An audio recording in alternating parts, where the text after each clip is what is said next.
A gente vai falar agora de um caso de raiva herbívora, desta vez na comunidade de Linha Machado, no município de Tio Hugo, é bem pertinho de Passo Fundo. Com a gente aqui no estúdio, a chefe da Inspetoria Veterinária de Passo Fundo, Ana Paula Fruê. Muito obrigada pela sua presença. A gente quer começar entendendo quantos casos já estão confirmados aqui na nossa região.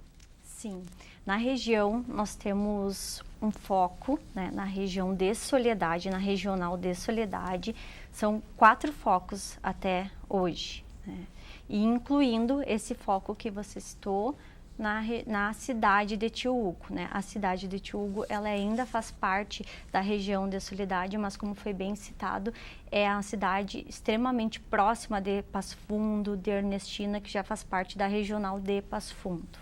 Qual é a causa da raiva herbívora?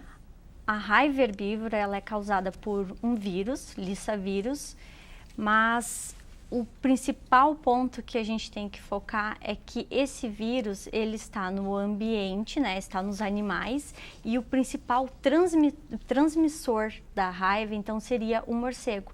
O morcego infectado por esse vírus, ao agredir um animal, ele transmite a raiva.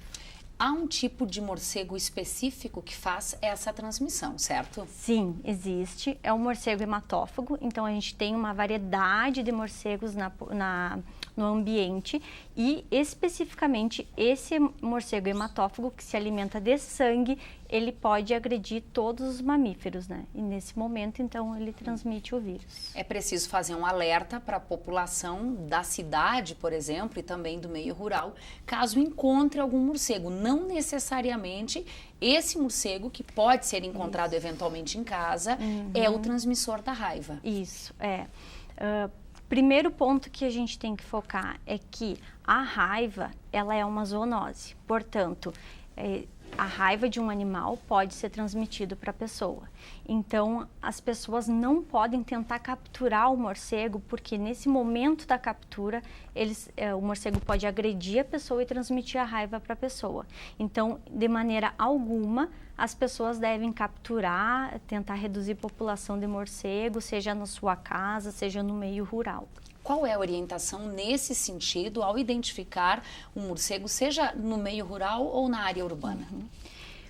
O morcego na área rural ou urbana, o importante é a gente identificar se ele agride ou não os animais, né?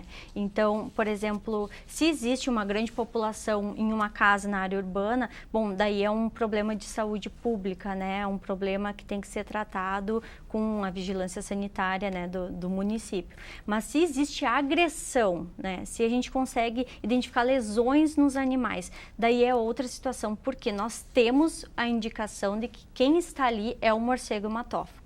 Né?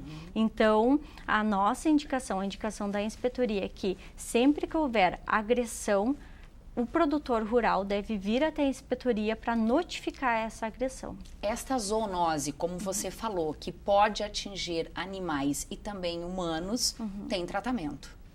Tem tratamento para humanos, né? Para os animais? Para os animais, infelizmente não.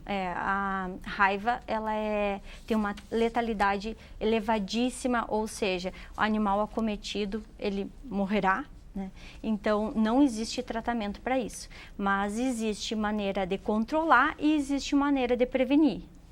Quais seriam, então, as melhores maneiras de controlar e prevenir? O controle da raiva hoje no estado, feito pela Secretaria da Agricultura, ele se baseia em 2 frentes. A primeira frente depende muito do produtor rural, que é o atendimento a notificações. Seja ela notificação de mordedura pelo morcego hematófago nos seus animais de produção, seja ela por notificação de animais com sintomatologia nervosa, ou seja, tem coordenação motora, alguma indicação de que aquele animal ele apresenta alguma sintomatologia nervosa. Essas 2 situações colocam a inspetoria em alerta, né, e a inspetoria vai atender essas notificações para identificar se realmente é um caso suspeito de raiva ou então é um caso suspeito de realmente existir agressão, né, desse morcego hematófago. Essa é a primeira frente. Perfeito. A segunda frente, então, seria com relação ao papel, não é da inspetoria e do governo diante desta situação. Sim, a segunda frente, bom, a primeira eu comentei contigo que envolve o produtor. A segunda frente envolve um núcleo específico da Secretaria da Agricultura, que é o núcleo da raiva.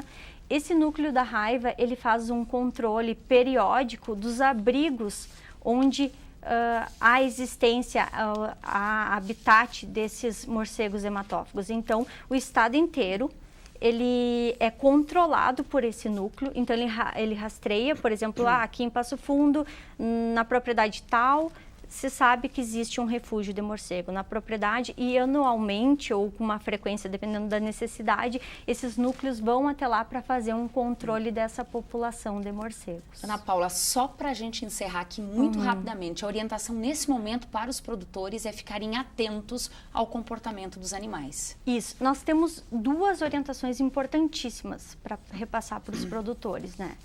Primeira, você bem viu na entrevista que nós dependemos muito do apoio do produtor para evitar a raiva, né? Ou controlar a raiva. Então, os produtores devem ficar atentos à agressão do morcego hematófago nos seus animais e devem ficar atentos se existe ou não sinal neurológico nos seus animais. Se houver qualquer um desses condições, isso, o produtor deve procurar a inspetoria para a gente realizar a investigação. A segunda situação extremamente importante, sabendo que existe o vírus circulante na regional de Soledade, Tio Hugo, próximo da gente, sabendo que existe a agressão do morcego hematófago aqui em Passo Fundo, não a raiva, mas a agressão, a indicação da inspetoria é que os produtores façam a vacinação preventiva para a raiva no seu rebanho. Perfeito. Muitíssimo obrigada pelas informações e bom trabalho. Obrigada. Obrigada.